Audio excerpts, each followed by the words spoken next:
Now, Mark Zuckerberg. He runs one of the most powerful companies on the planet, Facebook. It's in your home and everywhere you go. Odds are you or the person next to you is looking at it right now.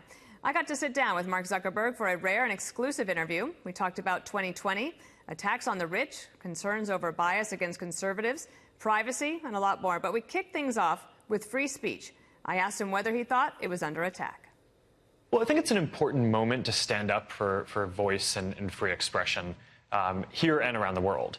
Every week there are different content issues that come up on the internet, and I feel like we discuss our policies by talking about specific issues and edge cases. And I thought it would just be good for me to lay out my kind of full views on how I think about the importance of giving people a voice, what that's meant historically, how that's empowered people, and the crossroads that we're at today, where right now I think, because we're in a time of social tension, the impulse that a lot of people have is to pull back on free expression. And this isn't the first time in history when that's happened. That we saw that impulse during the civil rights movement, during tension after the world wars, and we always look back and regret it when we pull back on freedom of expression. And I worry that we're at a moment today where we may do the same. So I just think it's important now to stand up for freedom of expression, and that's what I wanted to do. And is that true historically, even with technology, as technologies changed, that there was initial resistance?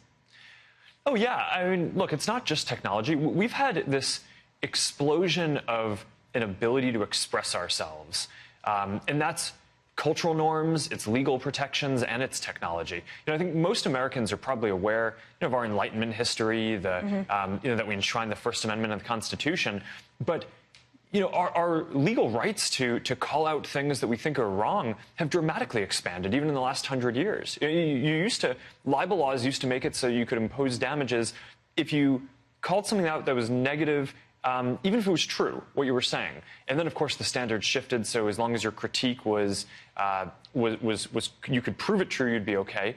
But it wasn't until, relatively recently, historically speaking, that we've gotten the ability to critique and call out things that we think are broadly wrong. And now you have all these movements online, whether it's the Me Too movement or different things like that, where people are sharing stories that actually would have been against the law to even write down 100 years ago. So this is just this amazing expansion of voice that I think leads to progress, and I just think we need to defend that. But do you think that social media has, in some ways, brought out the worst in people?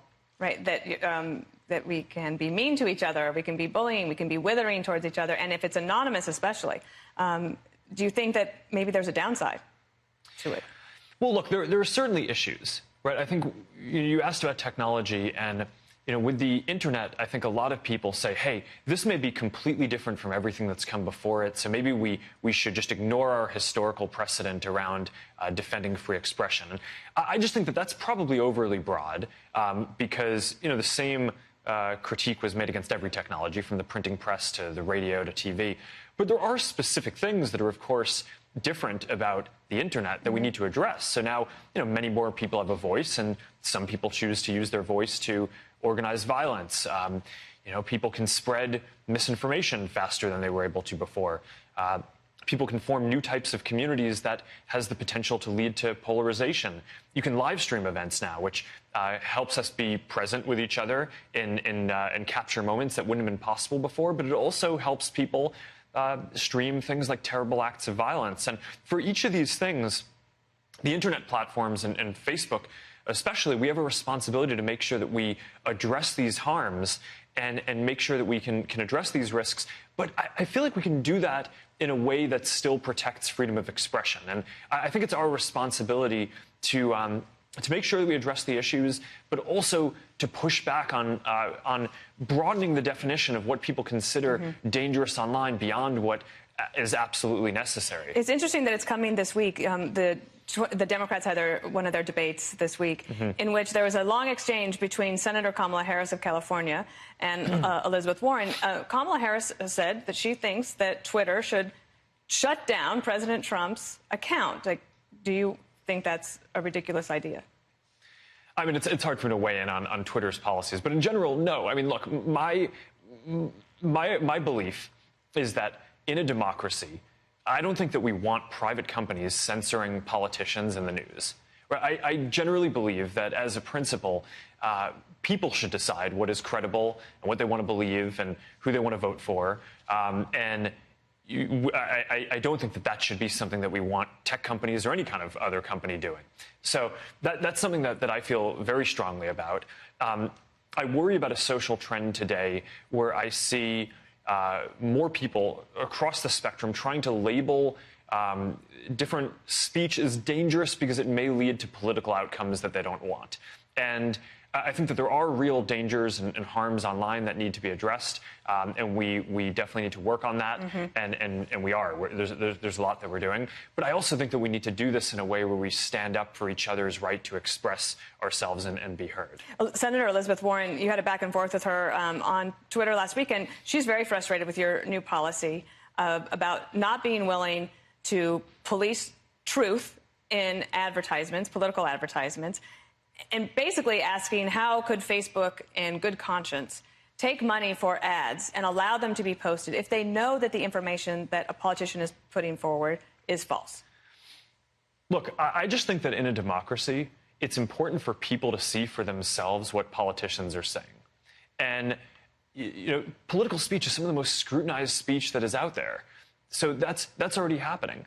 And our position on this is not an outlier, right? It's the other major internet platforms, whether it's Google or YouTube or Twitter, or the majority of other media, whether it's Fox or NBC or ABC or CBS, all ran these same ads too. You're saying Facebook is basically going to be neutral in this. And does neutrality, though, help bad actors more than it does help people who are trying to get the good information out?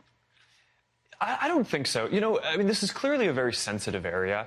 And one of the questions that I've looked at overall is, given that this focus on political ads, should we be in political ads at all, right? Is that something that we should block completely? And,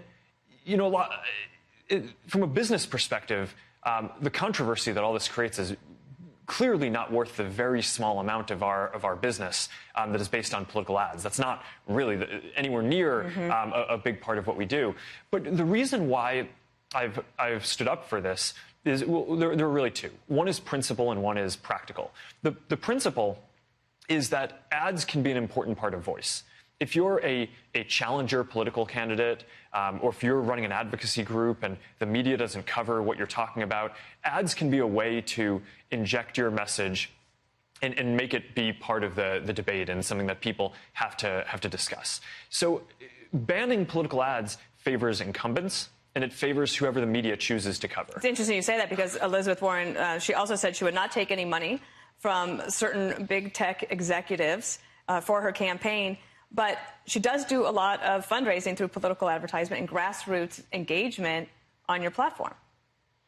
Sure. As do a lot of folks. This is, a lot of the movement building. This is one of the things that I think is probably a positive use case of the internet is, now ideas and fundraisers and movements and people can grow businesses quicker than could ever happen before. And, there's a lot of good that comes from this and there's some harm that we need to make sure that we mitigate. And our responsibility is absolutely to make sure that we get in front of things that could cause real danger.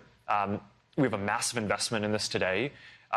We actually have more than 35,000 people at the company who work on security all in. Is that in reaction to the 2016 election and complaints and the concerns about election security and Russian interference? And do you think Facebook is in a better position going into 2020 and with more protections?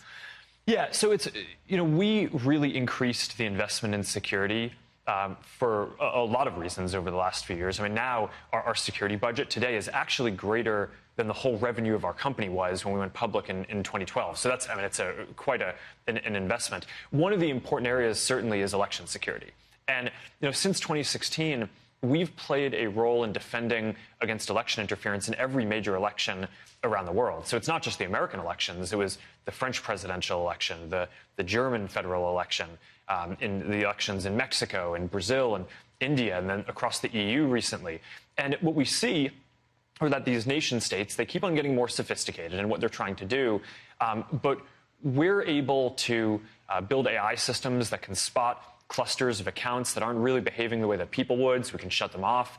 We've built much better partnerships with governments and in the intelligence community and election commissions around the world and across the industry, so that way we can find this stuff and shut it down. And we've also, one of the things that's really important is we put in a program of verification. So if you want to run a political ad today, you have to basically give us a valid government ID and prove your location, so that way we know that you're an American citizen. You're still able to say controversial things if you want, but you have to stand behind them with your real identity and face accountability. And I think that that is really important for our political discourse. Do you believe that there is a bias against conservatives in Silicon Valley? Well, I think it depends on how you say it. I don't think that the services themselves, I haven't seen a lot of data that suggests that there's a negative impact. In fact, a lot of conservative media does quite well on social media, not just Facebook, but the others as well. But look, I mean, California is an overwhelmingly left-leaning place.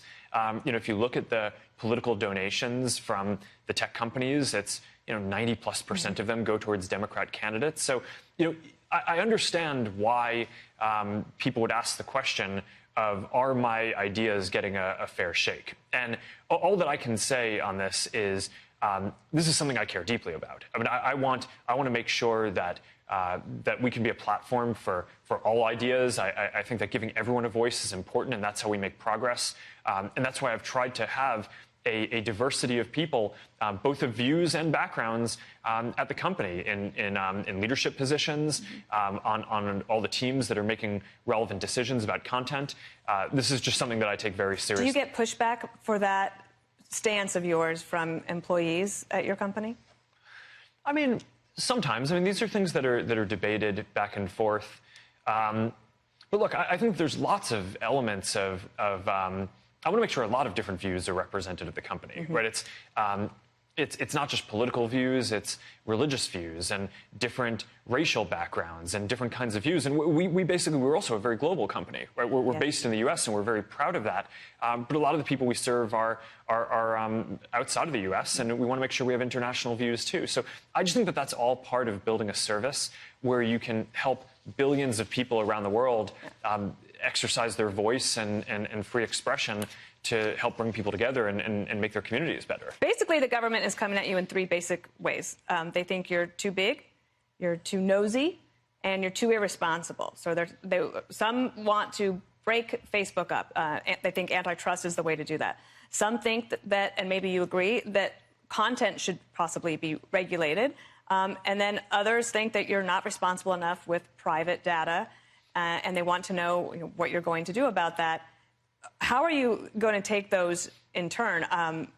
Washington is going to keep knocking on your door, but I can't imagine that you think that Washington has a better idea of how to do this than you do. So I think that there are a number of real issues right now. And earlier this year, I wrote an op-ed calling for 4 areas where I thought the internet would benefit from the government setting some clearer rules. And it was around what content is permissible in elections and ads, some about content in general, privacy, and data portability. And we as a company have the greatest responsibility here to make sure that we proactively make sure that there isn't harm or danger happening on our platform. But at the end of the day, I don't think that people want any given private company to be making so many important decisions about speech or elections or the democratic process. Running the company, I certainly think that even we make too many important decisions about speech. So the question is, what's the answer? And I think in some of these cases, having some more democratic processes, some clearer rules for the internet, or some new institutions, which we're trying to create with this independent oversight board that we're standing up ourselves, so people in our community can appeal content decisions that we make, and it'll make kind of the final binding decisions on what stays up and what comes down. If a conservative or a liberal has a concern, they take it. Or anyone from any different take. But you don't think the company should be broken up? No, look, I don't think that that's the right answer. I think that there are real issues. There are issues around protecting elections and what political discourse should be allowed. There's issues around what content should be allowed. There are privacy questions, and there's also questions around people should also be able to take their data to other apps for to facilitate innovation and competition and academic research. So that way we can advance society that way.